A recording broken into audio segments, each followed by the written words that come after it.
মহান আল্লাহ রাব্বুল আলামিন এই মহাবিশ্ব সৃষ্টি করে তাকে শৈল্পিক সৌন্দর্য দিয়ে পরিপূর্ণ করে দিয়েছেন।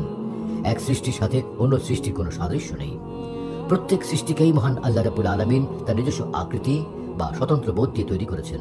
আর এই সকল সৃষ্টি প্রমাণ করে মহান আল্লাহ রাব্বুল আলামিনের শ্রেষ্ঠত্ব, বড়ত্ব, মহত্ব ও একত্ববাদ। তার মধ্যে আকারের দিক থেকে সবচেয়ে বড় সৃষ্টি হলো মহান আল্লাহ রাব্বুল আলামিনের আরশ। তাই আজকে আমরা আল্লাহর আরশের অজানা তথ্য বা তৎসম্পর্কীয় বিষয় বিস্তারিত আলোচনা করব ইনশাআল্লাহ। আমরা জানব আরশ শব্দের অর্থ কি, আরশ কাকে বলে, আল্লাহর আরশ কত বড়, আসমান জমিন সৃষ্টির পূর্বে আরশ কোথায় ছিল, বর্তমানে আরশ কোথায় আছে, এই আরশ কারা বহন করছে, মহান আল্লাহ রাব্বুল আলামিন কি আরশের উপর রয়েছেন, এইসব প্রশ্নের উত্তর জানতে এবার চলুন বিস্তারিত আলোচনায়। আরশ শব্দের অর্থ কি, আরশ কাকে বলে? আরশ শব্দের আবিধানিক অর্থ হলো উঁচু ভবন বা সিংহাসন। রাজার আসন বোঝাতেও আরবি ভাষায় এই শব্দটি ব্যবহার করা হয়ে থাকে। ইসলামী পরিভাষায় আরশ বলতে এমন সিংহাসনকে বোঝানো হয়েছে যা আল্লাহ রাব্বুল আলামিনের সৃষ্টিকুলের মধ্যে সবচেয়ে বড় সৃষ্টি, যার রয়েছে একাধিক খুঁটি এবং যা ফেরেশতাগণ বহন করে আছেন। সেটি সমস্ত সৃষ্টি জগতের উপর তাঁবু বা গম্বুজ স্বরূপ। এক কথায় আরশ হচ্ছে সমস্ত সৃষ্টি জগতের ছাদ, যার উপরে রয়েছেন মহাপরাক্রমশালী আল্লাহ রাব্বুল আলামিন। আল্লাহ রাব্বুল আলামিন পবিত্র কোরআনে মোট 21টি আয়াতে আরশের কথা উল্লেখ করেছেন। অনুরূপভাবে সহিহ হাদিসে রাসূলুল্লাহ সাল্লাল্লাহু আলাইহি ওয়াসাল্লাম অসংখ্যবার আরশের কথা বর্ণনা করেছেন। আরশ সম্পর্কে আল্লাহ তাআলা বলেন, ফাতাআলাল্লাহুল মালিকুল হক লা ইলাহা ইল্লা হুয়া রাব্বুল আরশিল কারীম। অতএব সূর্য মহিমান্বিত আল্লাহ, যিনি প্রকৃত মালিক, তিনি ছাড়া কোনো উপাস্য নেই। তিনি মহান আরশের অধিপতি। আরশ কত বড় এবং তা কোথায় আছে?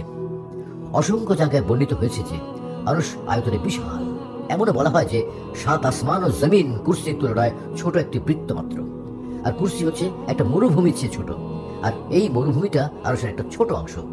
এটা রাসূল সাল্লাল্লাহু আলাইহি ওয়াসাল্লামের নিম্নোক্ত হাদিসের উপর ভিত্তি করে বলা হয়। আবু যার রাদিয়াল্লাহু তাআলা আনহু হতে বর্ণিত, তিনি বলেন, আমি রাসূল সাল্লাল্লাহু আলাইহি ওয়াসাল্লামকে জিজ্ঞাসা করলাম, হে আল্লাহর রাসূল, আপনার নিকট সবচেয়ে মর্যাদা সম্পন্ন কি নাযিল হয়েছে? তিনি বলেন, আয়াতুল কুরসি। অতঃপর বলেন, হে আবু যার, কুরসির সাথে 7 আসমানের তুলনা হলো মরুভূমিতে ছুঁড়ে ফেলা একটি আংটির মতো। আর কুরসির ওপর আরশের শ্রেষ্ঠত্ব হলো নিক্ষিপ্ত আংটির ওপর মরুভূমির শ্রেষ্ঠত্বের মতো।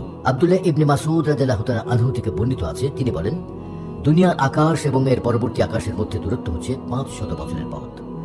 আরেক আকাশ থেকে অন্য আকাশের দূরত্ব হচ্ছে 500 বছরের পথ। এমনি সপ্তম আকাশ এবং কুরসির মধ্যে দূরত্ব হচ্ছে 500 বছরের পথ। কুরসি এবং পানির মাঝখানে দূরত্ব হচ্ছে 500 বছরের পথ। আর আরশ হচ্ছে পানির উপরে, আর আল্লাহ তাআলা আরশের উপরে। তোমাদের আমলের কোনো কিছুই তার কাছে গোপন নয়। এটাই আরশের বিশাল আয়তনের প্রমাণ, যার প্রকৃত বিশালতা আল্লাহ ছাড়া আর কেউ জানে না। আরশ হলো আল্লাহ তাআলার প্রথম ও সর্ববৃহৎ সৃষ্টি। আরশের বিশালতার সামনে কুরসি একটি আংটির মতো। যেমনি ভাবে আসমান ও জমিন কুরসির বিশালতার সামনে একটি আংটির মতো। আরশের গঠন গম্বুজের মতো, যা সমস্ত সৃষ্টি জগতের উপরে রয়েছে। এমনকি জান্নাতুল ফিরদাউসও আরশের নিচে অবস্থিত। আরশের কয়েকটি পা রয়েছে। হযরত মুসা আলাইহিস সালাম হাশরের মাঠে তার একটি ধরে থাকবেন। আল্লাহর নিকটবর্তী হয় আরশকে আল্লাহর সবচেয়ে কাছের মাখলুক বলা হয়। আবু হুরায়রা রাদিয়াল্লাহু তাআলা আনহু হতে বর্ণিত, রাসূল সাল্লাল্লাহু আলাইহি ওয়াসাল্লাম বলেন, যখন তোমরা আল্লাহর কাছে কিছু চাইবে তখন জান্নাতুল ফিরদাউস চাইবে, কারণ সেটি হচ্ছে সবচেয়ে প্রশস্ত ও সবচেয়ে উঁচু জান্নাত। আর দয়ালু আল্লাহর আরশটি এরই উপর অবস্থিত। এক কথায় আরশ হচ্ছে সমস্ত সৃষ্টি জগতের ছাদ, অর্থাৎ সব কিছুর উপরে অবস্থিত। এখানে একটা কথা বিশেষভাবে উল্লেখ্য, অনেকে মনে করেন যে কোরআনে বর্ণিত কুরসি ও আরশ একই জিনিস, এদের মাঝে কোনো পার্থক্য নেই। বাস্তবে কুরসি ও আরশ ভিন্ন দুটো জিনিস। কুরসি শব্দের অর্থ হচ্ছে পাদানি বা পা রাখার স্থান। হযরত আব্দুল্লাহ ইবনে আব্বাস রাদিয়াল্লাহু তাআলা আনহু এবং অন্যান্য সাহাবীগণ হতে বর্ণিত আছে যে কুরসি হচ্ছে আল্লাহর পা রাখার স্থান। সেটি এমন কুরসি যার বিশালতা ও প্রশস্ততা সমগ্র আসমান জমিন পরিব্যাপ্ত হয়ে আছে। যেমন আল্লাহ তাআলা বলেন,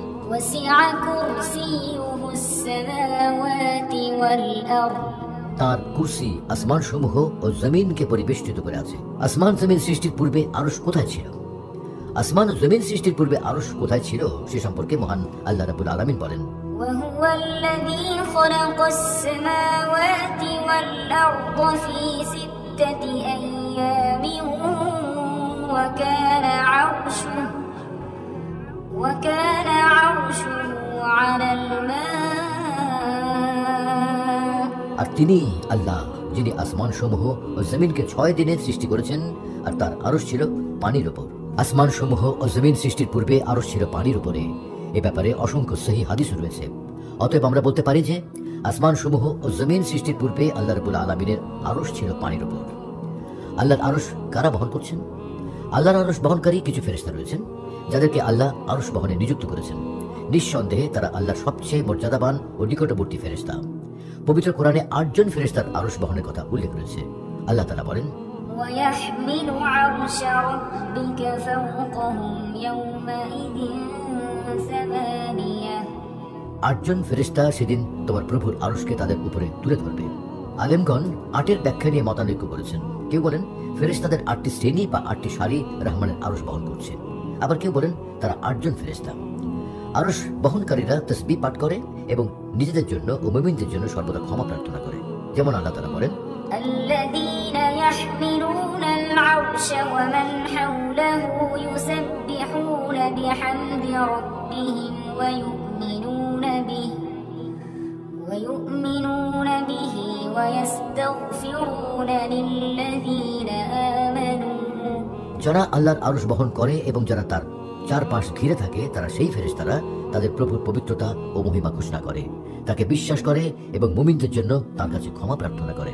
হাদিসে এসেছে, আবু হুরায়রা রাদিয়াল্লাহু তাআলা আনহু হতে বর্ণিত, রাসূল সাল্লাল্লাহু আলাইহি ওয়াসাল্লাম বলেন, আমাকে অনুমতি দেওয়া হয়েছে এমন ফেরেশতা সম্পর্কে বর্ণনা করতে যার দুপা 7 আসমান ভেদ করে আছে এবং আরশ তার কাঁধে আছে। এমন অবস্থায় তিনি বলতে থাকেন, হে আল্লাহ, আপনি পূত পবিত্র, আপনি সর্বত্র বিরাজমান। মহান আল্লাহ রাব্বুল আলামিন কি আরশের উপর রয়েছেন? মহান আল্লাহ তাআলা আরশের মর্যাদা ও বড়ত্ব যেমন বর্ণনা করেছেন, ঠিক তেমনই বর্ণনা করেছেন যে তিনি আরশের উপর সমুন্নত রয়েছেন। মহান আল্লাহ রাব্বুল আলামিন যে আরশের উপর সমুন্নত রয়েছেন সে ব্যাপারে পবিত্র আল কোরআনে 7টি স্থানে তা উল্লেখ করেছেন। যেমন আল্লাহ তাআলা বলেন, الرحمن على العرش استوى তিনি পরম দয়াময়, আরশের উপর সমুন্নত রয়েছেন। আল্লাহ তাআলা বলেন, إن ربكم الله الذي خلق السماوات والأرض في 6 أيام ثم استوى على العرش يدبر الأمر অর্থাৎ নিশ্চয়ই তোমাদের পালনকর্তা আল্লাহ, যিনি তৈরি করেছেন আসমান ও জমিনকে 6 দিনে, অতঃপর তিনি আরশের উপর সমুন্নত হয়েছেন, তিনি কার্য পরিচালনা করেন। আল্লাহ তাআলা বলেন, هو الذي خلق السماوات والأرض في 6 أيام ثم استوى على العرش يعلم ما يلج في الأرض وما يخرج منها وما ينزل من السماء وما يعرج فيها وهو معكم أينما كنتم والله بما تعملون بصير তিনি নবমণ্ডল ও ভূমণ্ডল সৃষ্টি করেছেন 6 দিনে, অতঃপর আরশের উপর সমুন্নত হয়েছেন। তিনি জানেন যা ভূমিতে প্রবেশ করে ও যা ভূমি থেকে নির্গত হয় এবং যা আকাশ থেকে বর্ষিত হয় ও যা আকাশ থেকে উত্থিত হয়। তিনি তোমাদের সাথে আছেন, তোমরা যেখানেই থাকো, তোমরা যা করো আল্লাহ তা দেখেন। আল্লাহ তাআলা বলেন, الله الذي رفع السماوات بغير عمد ترونها ثم استوى على العرش আল্লাহ যিনি ঊর্ধ্ব দেশে স্থাপন করেছেন আকাশ মণ্ডলীকে স্তম্ভ ব্যতীত, তোমরা সেগুলো দেখছো, অতঃপর তিনি আরশের উপর সমুন্নত হয়েছেন। আল্লাহর এই সমুন্নত ঊর্ধ্বে অবস্থান বা সমাসীন হওয়াটা মাখলুকের মতো নয়, বরং আল্লাহর শানে যেমন প্রযোজ্য ঠিক তেমন ভাবে তিনি সমুন্নত ঊর্ধ্বে অবস্থান বা সমাসীন আছেন। এটা অস্বীকার করা হারাম, যদিও আমাদের ক্ষুদ্র জ্ঞানে এই বিষয়টি বোধগম্য নয়। আল্লাহ তাআলা নিজেও তার আরশে সমুন্নত ঊর্ধ্বে অবস্থান বা সমাসীন হওয়ার ধরনটা বর্ণনা করেননি। ইমাম আবু হানিফা রাহমাতুল্লাহি আলাইহি বলেন, আমরা স্বীকার ও বিশ্বাস করি যে মহান আল্লাহ রাব্বুল আলামিন আরশের উপর অধিষ্ঠিত বা সমাসীন। ইমাম আবু হানিফা রাহমাতুল্লাহি আলাইহির বক্তব্য উল্লেখ করে মোল্লা আলী বলেন, এ বিষয়ে ইমাম মালিক রাহমাতুল্লাহি আলাইহি খুবই ভালো কথা বলেছেন। তাকে আল্লাহর আরশের উপরে ইস্তিওয়া বা সমুন্নত বিষয়ে এক লোক জিজ্ঞাসা করেন, আল্লাহ কিভাবে আরশের উপর সমুন্নত বা সমাসীন? তখন তিনি উত্তরে বলেন, সমুন্নত বা সমাসীন হওয়ার বিষয়টা আমরা জানি, তবে এর ধরনটা আমাদের জানা নেই। মনে রেখো, এর উপর ঈমান আনা ওয়াজিব এবং এর ধরন সম্পর্কে প্রশ্ন করাটা বিদআত। তোমাকে আমি একজন বিদআত প্রয়োগ মনে করছি। এটা সমুন্নত ঊর্ধ্বে অবস্থান বা সমাসীন নিয়ে একজন ইমামের বুঝ। তাহলে সাধারণ মানুষ জ্ঞানের স্বল্পতা নিয়ে কিভাবে স্রষ্টার আরশের সমুন্নত ঊর্ধ্বে অবস্থান বা সমাসীন হওয়ার বিষয়টি অনুধাবন করবে? ইমাম আহমদ ইবনে হাম্বল রহমতুল্লাহি আলাইহি বলতেন, মহান আল্লাহ আরশের উপর অধিষ্ঠিত। অধিষ্ঠিত হওয়ার অর্থ তিনি এর ঊর্ধ্বে। মহান আল্লাহ আরশ সৃষ্টির পূর্ব থেকে সব কিছুর ঊর্ধ্বে। তিনি সকল কিছুর ঊর্ধ্বে এবং সকল কিছুর উপরে। মহান আল্লাহ নিজের প্রশংসা করে বলেছেন যে তিনি আরশের উপর অধিষ্ঠিত, অর্থাৎ তিনি আরশের ঊর্ধ্বে। আরশ সৃষ্টির পূর্বে এবং আরশ সৃষ্টির পরে মহান আল্লাহ একই অবস্থায় রয়েছেন। কোনরূপ পরিবর্তন তাকে স্পর্শ করেনি, কোনো গণ্ডি বা সীমা তাকে সীমাবদ্ধ করতে পারে না, কারণ সকল স্থানই গণ্ডি বা সীমায় আবদ্ধ। মহান আল্লাহ মহাপবিত্র, আরশের ঊর্ধ্বে সমুন্নত বা সমাসীন এবং তার জ্ঞান ইলম সর্বত্র বিদ্যমান, কোন স্থানে তার জ্ঞানের আওতার বাইরে নয়। এটাই হচ্ছে আহলুস সুন্নাহ ওয়াল জামাতের আকীদা।